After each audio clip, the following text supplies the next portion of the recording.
अभी बहुत ही कुछ महत्वपूर्ण मुद्दे के ऊपर बातचीत आपके सामने रखेंगे हमारे प्रदेश के प्रवक्ता अभिजीत जसरोटिया जी, जनरल राकेश शर्मा जी रिटायर्ड, उनके साथ में है YV शर्मा जी हमारे प्रदेश के प्रवक्ता, और साथ में महिला मोर्चा के प्रवक्ता श्रीमती त्रिहान। अभी मैं गुजारिश करूंगा अभिजीत जसरोटिया जी से कि वो आगे की बात आपके सामने रखें।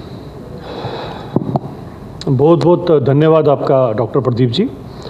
देखिए, आज का जो विषय है वो एक बड़ा इम्पोर्टेंट विषय है। जिस तरह से कल उमर अब्दुल्ला साहब ने एक बड़ी तल्खी के अंदर जो एक बात कही है, उसके रिकॉर्डिंग हम उसके जो रिस्पांस में हम अपनी बात कहना चाहते हैं। क्योंकि उमर साहब ने पूछा हमसे, क्योंकि जब उनसे ये सवाल पूछा गया माननीय तरुण चुग जी द्वारा कि आप बताएं और हमसे हमारे साथ आप टेररिज्म के ऊपर और इन सभी चीज़ों के ऊपर आप 1-to-1 बहस के लिए आप लोग आ जाए, तो जिस तरह से उन्होंने कहा कि तरुण चुग जी कौन है, तो मैं ज़रा उमर साहब को बताना चाहता हूं कि वो कौन है।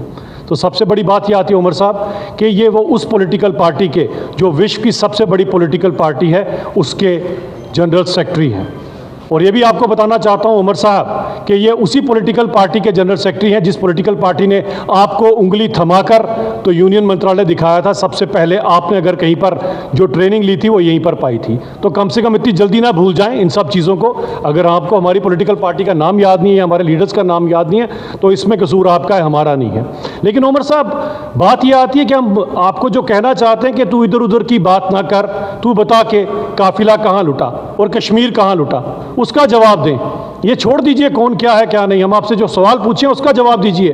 क्योंकि जम्मू कश्मीर की जनता आपसे और आपकी नेशनल कॉन्फ्रेंस से पूछना चाहती है कि हमें बताएं ये काफिला कहाँ लुटा और कश्मीर कहाँ लुटा और जम्मू कहाँ लुटा। उसका जवाब आप नहीं दे रहे हैं। और आज जो अलायंस आपने किया है, इस अलायंस की हिस्ट्री हमें अच्छी तरह से पता है। आज तो आप कहते हैं, फिर से लोगों को बता रहे हैं कि मैं मजबूरी में कांग्रेस के साथ अलायंस बना रहा हूं। लेकिन ये मजबूरी आपकी कब से चलती आ रही है? कब से आप जम्मू कश्मीर के लोगों को बेवकूफ़ बना रहे हैं? हम पीछे चले जाएं तो नेहरू जी का शेख साहब के साथ जो था अकॉर्ड, वो हमें याद नहीं है क्या?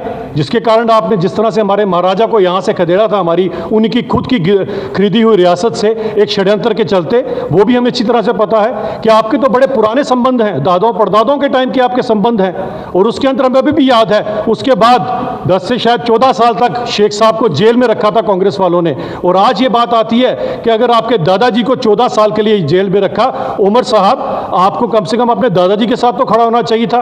हमारे वालों को अगर किसी ने 14 दिन के लिए भी ऐसा किया होता तो दोबारा हम उस पार्टी का मुंह ना देखते। लेकिन आपने सियासी मजबूरी समझिए कि आज आप फिर से उसी कांग्रेस के साथ जा रहे हैं। और हमें अभी भी याद है उसके बाद जो इंदिरा शेख अकॉर्ड हुआ था, और उस समय जब शेख साहब ने जो आज डिमांड आप कर रहे हैं, उसी समय शेख साहब ने प्री 53 की डिमांड की थी, जिसे आप ही की दादी जी ने सिरे से खारिज कर दिया था।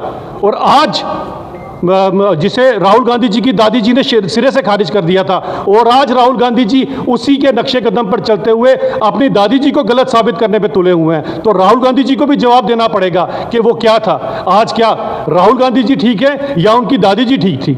और उसके बाद जो अकॉर्ड हुआ, ये तो आपके खानदानी अकॉर्ड चलते आ रहे हैं। ये जनता तो बीच में पिस रही है आपके इसी अकॉर्ड के अंदर। कभी कोई किसी के साथ अकॉर्ड बनाता है। और आपको याद होगा जो जम्मू कश्मीर का दुर्भाग्य था, वो था राजीव और फारूक साहब का अकॉर्ड, और 87 की रिगिंग, जिसके बाद बंदूक यहां पर दाखिल हुई।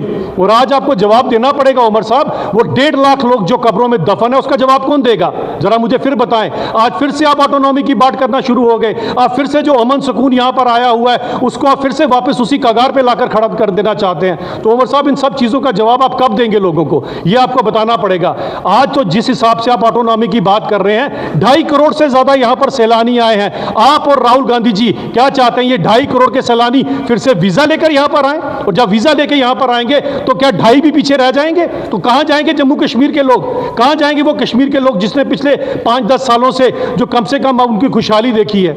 ये किस तरह की राजनीति आज उमर साहब और राहुल गांधी जी कर रहे हैं? ये जम्मू कश्मीर की जनता आपसे जवाब मांगती है।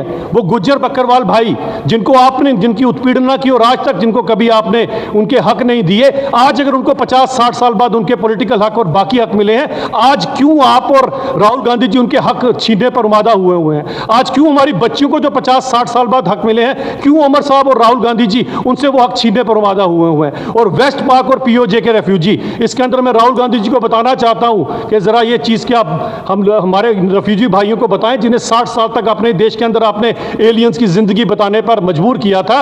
आज